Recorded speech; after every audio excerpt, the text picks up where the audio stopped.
incidencias de perturbaciones en el sistema nervioso, dolores de cabeza, problemas de diferente naturaleza de orden nervioso en personas y en animales. Todo el mundo conoce la desesperación de los perros, especialmente 5 o 10 minutos antes de un sismo, y nadie entendía esto, y esto parece una sensibilidad extraordinaria del sistema nervioso animal.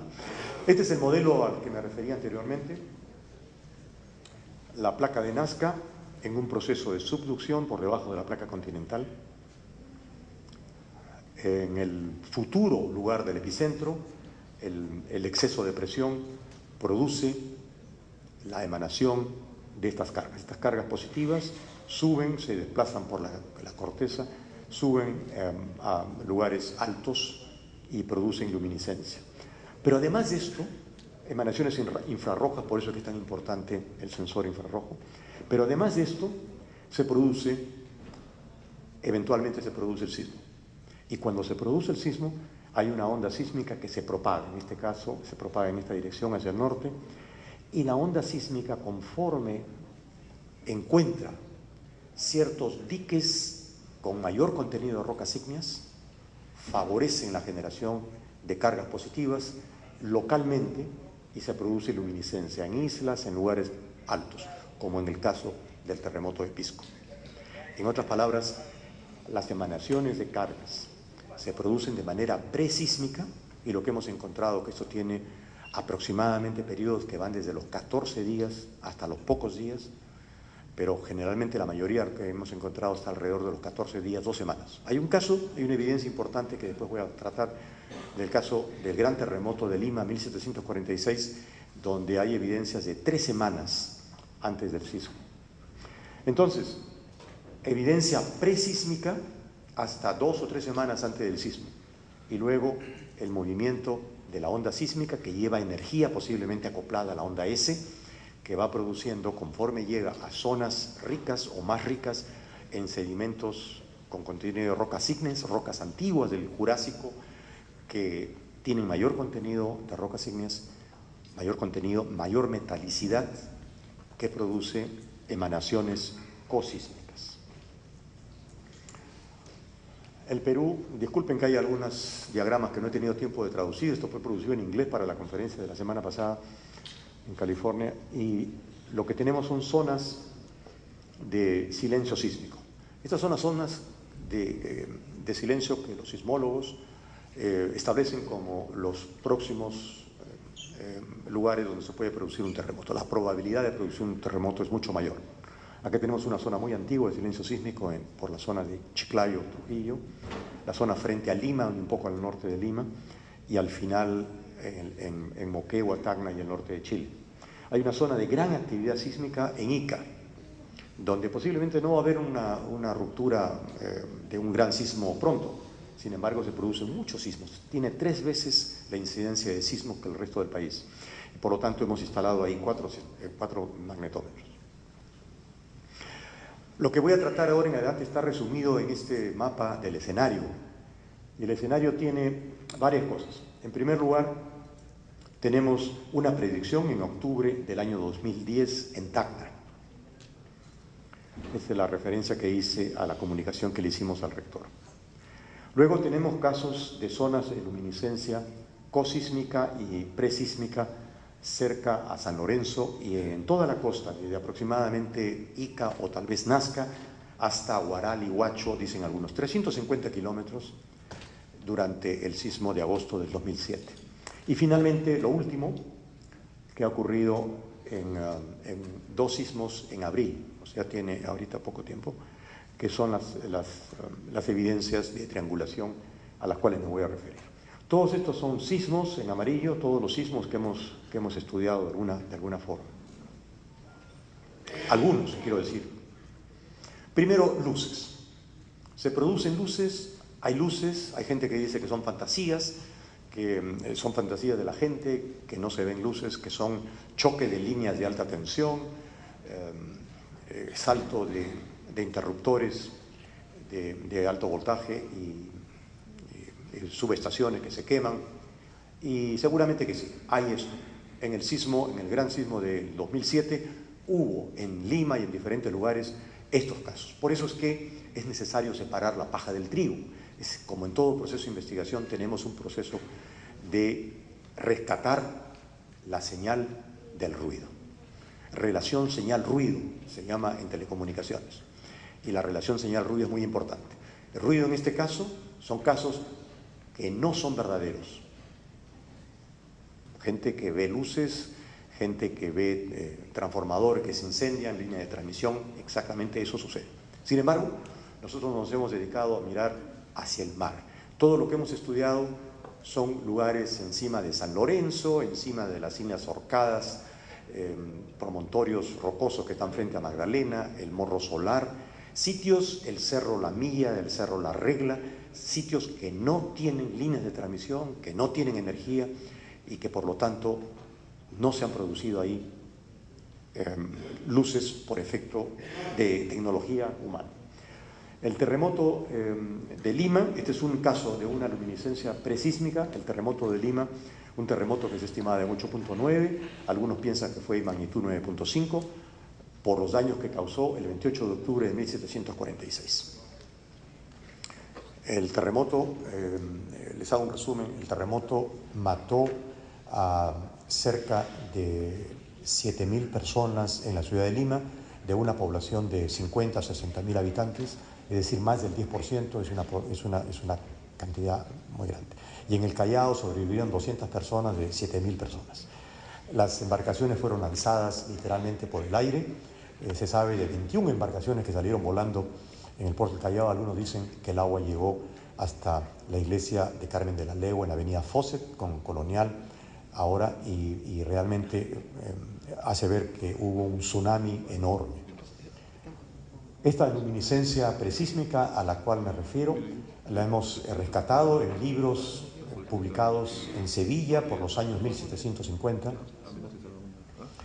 y crónicas muy sabrosas porque también tienen relación señal-ruido muy alta. Se creía que las luces que se vieron eran flechas de ángeles que estaban disparando flechas contra la ciudad de Lima por las desviaciones que habían en la población.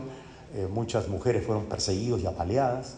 El virrey tuvo que mandar el ejército para controlar los desmanes que habían en Lima, persiguiendo a prostitutas y cosas por el estilo, debido a que se creía que era un castigo divino. Esto habla de que hubo luces, y la narración que hemos encontrado es que el capitán a cargo de la prisión que había en esa época, en la isla San Lorenzo, vio luces que salían, lenguas de fuego le llamaban, como hay en toda la literatura mundial, lenguas de fuego que salían del piso, que salían de las paredes de la prisión. Había dudas si estas prisiones habían sido de madera y por lo tanto eran incendios que se habían producido. Hemos encontrado, hemos estado en San Lorenzo, hemos fotografiado la prisión y ahí tenemos la prisión en San Lorenzo. Esta es la prisión. Los calabozos eran huecos en la roca y rejas. Y por lo tanto la prisión ahí está, no era de madera y por lo tanto las luces que se vieron fueron realmente en 1746, no había energía eléctrica, no hubo un incendio real. El capitán no sabía lo que pasaba y entonces soltó a los presos para que los presos fueran testigos y ayudaran a su versión. Y esto fue visto el día 7 de octubre de 1746, exactamente 21 días antes del gran terremoto. El segundo caso que tengo es el caso de luminiscencia cosísmica en el terremoto de Pisco, el 15 de agosto del 2007. Las luces fueron observadas realmente por decenas de miles. Aquí vamos a hacer una prueba. ¿Quiénes vieron luces? Levanten la mano, por favor, los que vieron luces. No van a ver luces otra vez. Levanten la mano nomás sin miedo. Bueno, yo hago esta prueba en clase todo el tiempo y tengo el 70% de mis alumnos levantan la mano. Todo el mundo vio luces.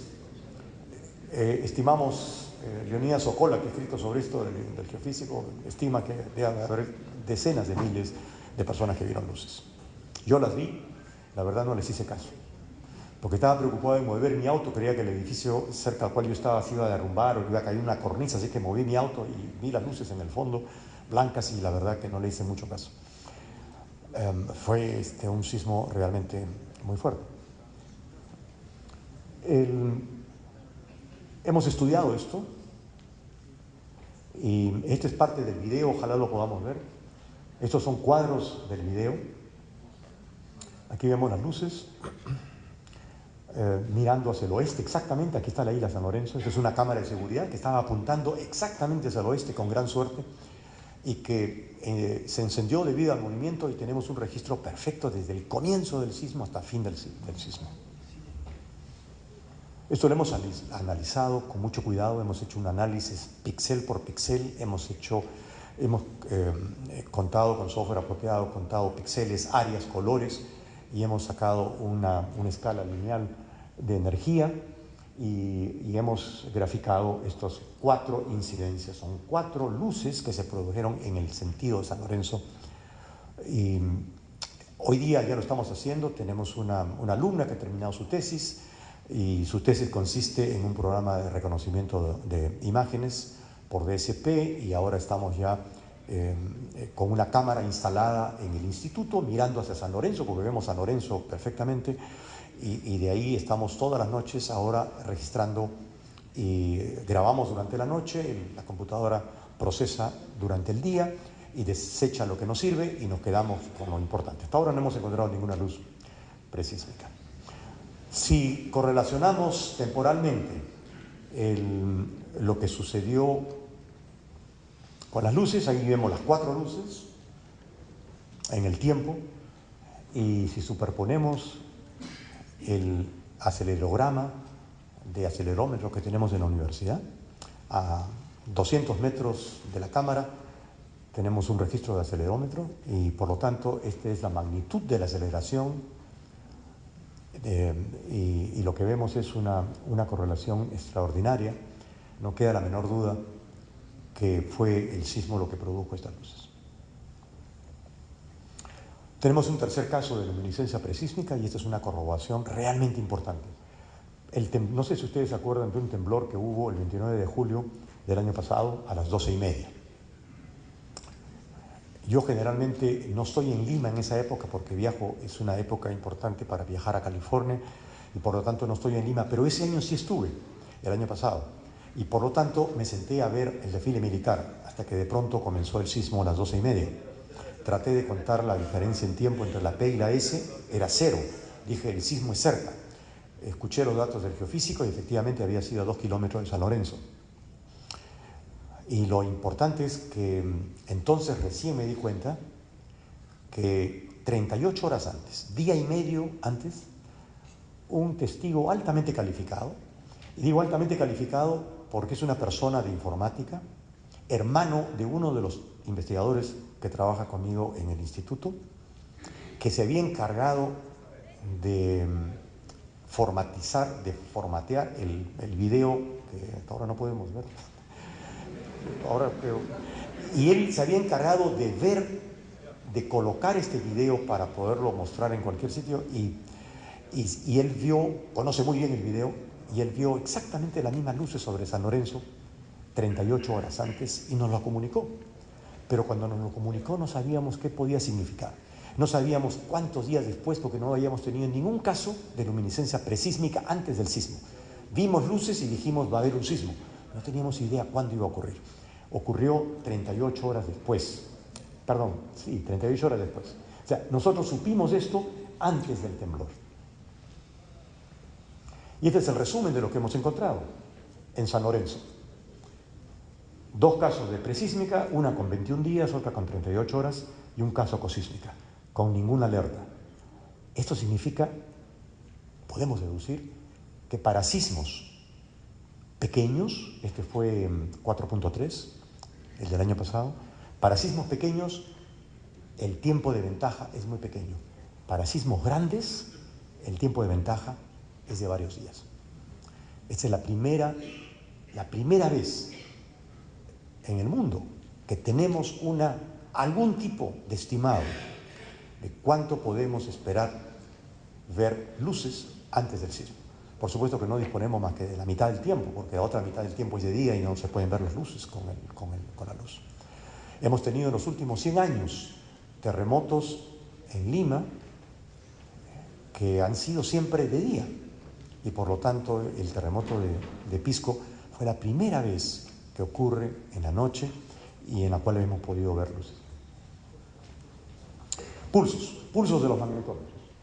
Hemos instalado, ya tenemos 10 magnetómetros instalados en el país. 4 en el sur, donde tenemos una zona de silencio sísmico, 2 en la zona de Lima, donde tenemos una zona de silencio sísmico, y 4 en la zona de mayor actividad sísmica, aunque baja probabilidad de sismos, en la zona de Ica, Pisco, El Carmen, etc. Chincha.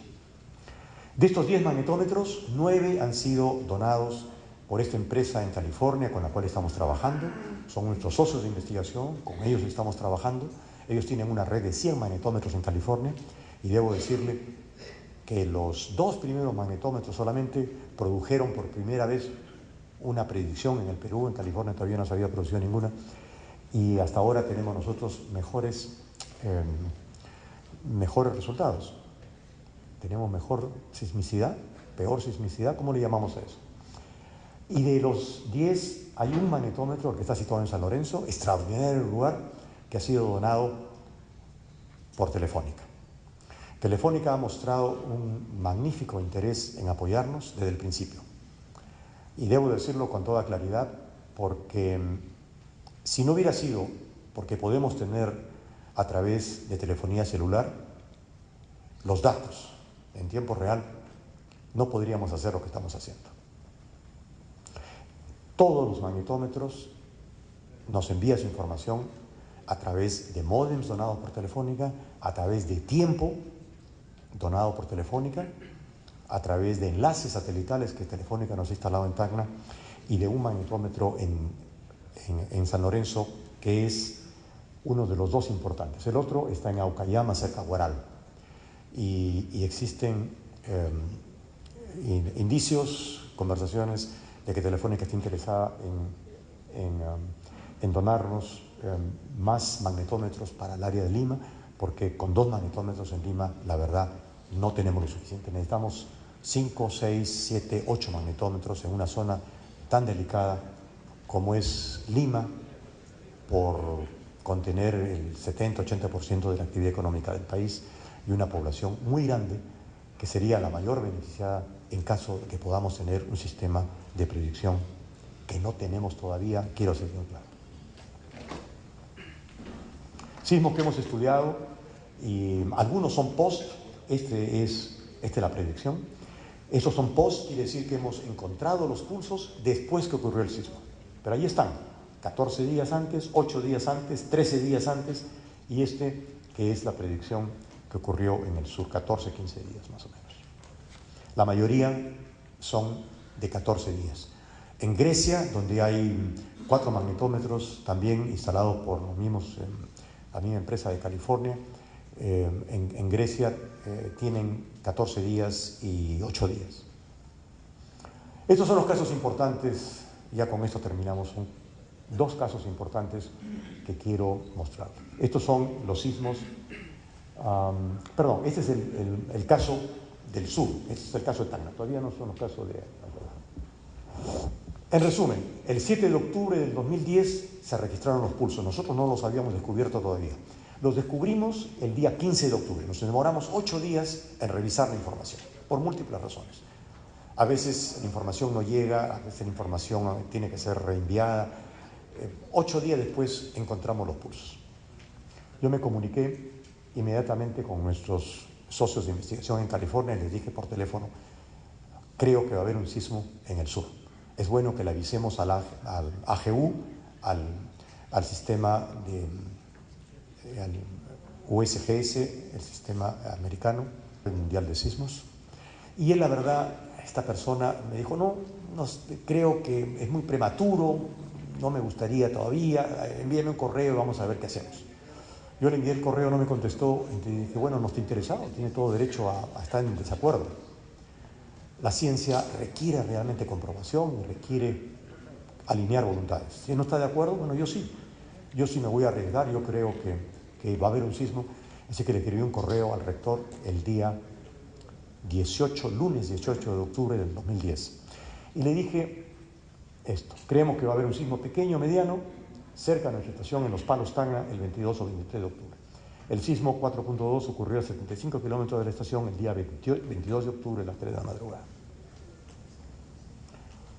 Lo interesante es que 2 años después, casi 2 años después, encontramos pulsos entre el 3 y el 4 de septiembre del año 2012. El día 15 de septiembre, a las 10:39 de la mañana, ocurrió un sismo 4.3 exactamente en el mismo lugar, con el mismo azimut comprobado de lo que había ocurrido 2 años antes. Aquí tenemos los pulsos, tal como los vemos en el magnetómetro, vistos el día 7, mejor dicho, registrados el día 7. Esta es la carta del rector, me salté a uno. Esta es la carta del rector de la universidad, el rector Rubio, certificando que efectivamente le había recibido mi correo el día 18 de octubre y se había producido el sismo. Y este es el caso del siguiente sismo. Esta es la manera como procesamos los azimuts. Es decir, estos son los pulsos que dan origen a nuestra alerta, y esta es la línea de azimut. El azimut es exactamente el azimut que corresponde al epicentro del sismo que ocurrió y que nosotros habíamos predicho en octubre del año 2010. Y este es el caso de septiembre y el azimut.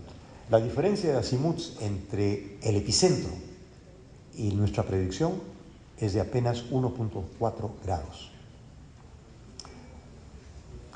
Y estos son los 2 casos que les había mencionado, que acabamos de presentar como primicia hace una semana en California. Este es el primer caso de triangulación de 2 sismos. No solamente fue uno, fueron 2 sismos, tomados de las mismas estaciones. Y vamos a ver estos 2 subcasos, el A y el B. Los sismos ocurrieron el día 4 de abril y 12 de abril, es decir, 8 días de separación entre ellos. Y los pulsos fueron observados en los 2 magnetómetros, separados 14 y 10 días antes de los sismos. Estas son las 2 estaciones que tenemos. Una estación en San Lorenzo. Como digo, esta estación ha sido donada por Telefónica y la hemos instalado gracias a la enorme colaboración de la Dirección de Hidrografía y Navegación de la Marina de Guerra del Perú, que nos llevó al equipo para instalar. Fuimos 10 personas del instituto a hacer pruebas y mediciones antes de instalar. Dejamos instalado el magnetómetro está funcionando impecablemente y ha producido los datos importantes para este hallazgo. Y el segundo es la estación de Aucayama, en una chacrita de una persona muy modesta. Esto está ocurriendo en todo el país. Los que nos están ayudando están en todo el espectro social, económico del país. Tenemos una empresa importante como Telefónica, también tenemos otra empresa importante que produce pisco como Biondi en Moquegua, que nos ha dado un cerrito de roca y ahí hemos instalado un magnetómetro. Pero tenemos el caso extremo, el caso de pequeños agricultores, el señor Jorge Mamani en Pocoyay, un pequeño agricultor que tiene 2 hectáreas solamente. Cuando le tocamos la puerta le dijimos: somos de la Universidad Católica y estamos haciendo este estudio sobre sismos, ¿nos puede dar un pedacito? Bueno, ahí tiene un sitio donde quemamos basura, ¿qué le parece si limpian y lo instalan ahí? Y ahí está nuestro magnetómetro produciendo información. Y el señor está, cuando necesitamos, muy de vez en cuando, 2 veces hemos necesitado que vaya y presione el botón de reinicio del equipo. A veces necesita eso, y él va, presiona el botón, cuenta hasta 10, suelta el botón y recuperamos la información. Y lo mismo está sucediendo en Aucayama. Pequeño agricultor, no tiene energía eléctrica. Estamos viendo la posibilidad de donarles un panel solar para que este hombre tenga energía solar como retribución por su esfuerzo. Pero ahí está, en su chacrita, nos hizo un espacio un espacio que ya no va a poder cultivar, pero ahí está el magnetómetro, y este magnetómetro es el magnetómetro heroico junto con el de San Lorenzo. Estos son los pulsos que hemos visto. Aumento de la intensidad de pulsos en estos lugares, y le hemos identificado. Estos pulsos se produjeron el día 20 de marzo. Esto es Aucayama, 20 de marzo y 2 de abril. Y esto significaba 2 sismos. San Lorenzo, 20 de marzo, 2 de abril. Esto está casi en el borde, casi 360 grados de azimut, por lo tanto vemos parte de los pulsos acá y parte de los pulsos acá. Esto es 0, esto es 360, esta línea es igual a esta, por lo tanto los pulsos aparecen en este lugar, y estos son los pulsos de Aucayama, de San Lorenzo. Las dos estaciones están situadas a 55.6 kilómetros de distancia, las coordenadas de Aucayama y San Lorenzo, y estos son los azimuts. Esto es lo importante, porque acá vemos la data que nos produce un promedio, y esta es la línea de azimut. La línea de azimut se prolonga a 180 grados, porque obviamente si tenemos cargas positivas en una dirección, tenemos cargas negativas en la dirección contraria. Son las corrientes de recombinación. Las cargas se mueven en volúmenes inmensos, y sospechamos, creemos que el mecanismo de movimiento de las cargas es por difusión, no es por la aceleración de campos eléctricos. No se necesitan campos eléctricos, es solamente la enorme cantidad de partículas cargadas que produce una migración por difusión de la zona que tiene mayor concentración a la que tiene menor concentración. En otras palabras, la corriente de difusión es proporcional a la gradiente, es la derivada espacial, es la gradiente de densidad lo que produce el movimiento de las cargas en una dirección. Ahí tenemos el caso de San Lorenzo. San Lorenzo está apuntando hacia el norte, Aucayama apunta hacia el sur, y si combinamos los dos, eso es lo que sucede. Aucayama, San Lorenzo, y este es el punto de intersección de la triangulación, y aquí se produce el epicentro. Que el epicentro no coincide exactamente con el punto, la verdad, no tiene la menor importancia. Esta distancia es del orden de pocos kilómetros. Pero lo que sucede es que lo que nosotros hemos visto acá es el punto de mayor presión que produjo cargas importantes 2 semanas antes del sismo. Y en el interín, ese punto de mayor presión migra, va cambiando y va moviendo por diferentes lugares hasta que finalmente el punto de ruptura se produce en un lugar cercano, mas no exactamente, no necesariamente, en el mismo lugar donde se produjo 15 días antes. Por lo tanto, esto es una verificación sensacional, porque si fuera solamente ruido, entonces esta línea hubiera salido para cualquier lado, en 360 grados, y está la misma. Ambas se han interceptado muy cerca al epicentro. El siguiente sismo se va a producir en este lugar, ¿no? Aquí lo hemos marcado porque este es el siguiente caso. Y aquí tenemos los azimuts, en el caso de Aucayama, hacia el sur, en el caso de San Lorenzo hacia el norte. Estos no están perfectamente alineados. Este sismo fue un sismo 3.8, es decir, mucho menos producción. Y como vemos acá, no se intersectan las líneas, pero eso tampoco nos preocupa, porque fíjense dónde está el sismo. Está equidistante a las 2 líneas de mayor probabilidad. Quiere decir que si nosotros trazamos un círculo acá de error, lo cual nos falta, no tuve tiempo, estos diagramas los he dibujado en el avión. Felizmente la batería me duró 7 horas y media y pude terminar mi PowerPoint en el avión, porque los datos que teníamos recién los habíamos podido terminar de procesar el día domingo, y yo viajé el día lunes. Por lo tanto, nos falta todavía agregar aquí, por ejemplo, los errores, y seguramente se van a interceptar con los errores. Pero esto es un tremendo acierto. Desde el sismo anterior, este es el nuevo sismo, 8 días de tiempo entre ellos. Con eso concluyo la presentación, y lo que le quiero quiero agregar es que tengan en cuenta que esto todavía no es un método, todavía no decimos que podemos predecir sismos. Creo que estamos en el camino correcto, Creo que si continuamos instalando magnetómetros en el Perú, vamos a tener una magnífica red. Yo en un principio pensé que la red Perú Magneto debería de contar con unos 45 o 50 magnetómetros. Hoy día pienso que posiblemente necesitamos unos 200 magnetómetros. Creo que tenemos un gran reto en financiar esta red, porque si el reticulado es muy pequeño, vamos a tener la posibilidad de tener triangulaciones mucho más precisas. 2 nos producen un resultado, 3 sería mucho mejor. Es como en el caso de GPS.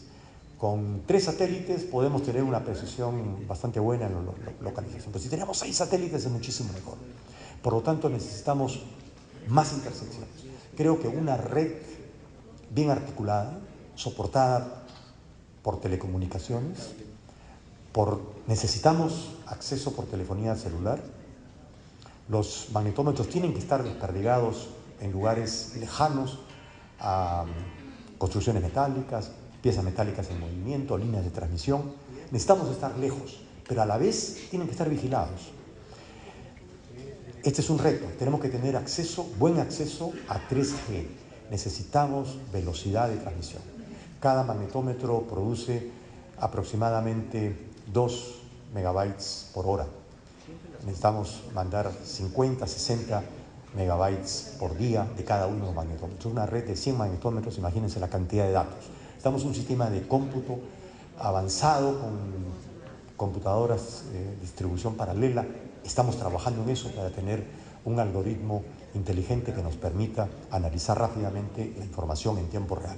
Creo que con eso podemos tener una magnífica red de magnetómetros y ser tal vez el primer país en el mundo en tener una red electromagnética que pueda responder a una necesidad y que nos aproxime bastante más al sueño de tener predicciones que nos permitan eventualmente ahorrar vida. Esto es lo que se llama hoy día responsabilidad social y por lo tanto apelamos a empresas que quieran asociarse con la universidad y que quieran contribuir al país con algo que no solamente nos colocaría a la cabeza de la ciencia en el mundo, sino a la cabeza de la aplicación. Sobre todo una demostración de que ciencia con sociedad sí van juntos y que empresa con universidad también van juntos cuando vemos el objetivo final. Muchas gracias.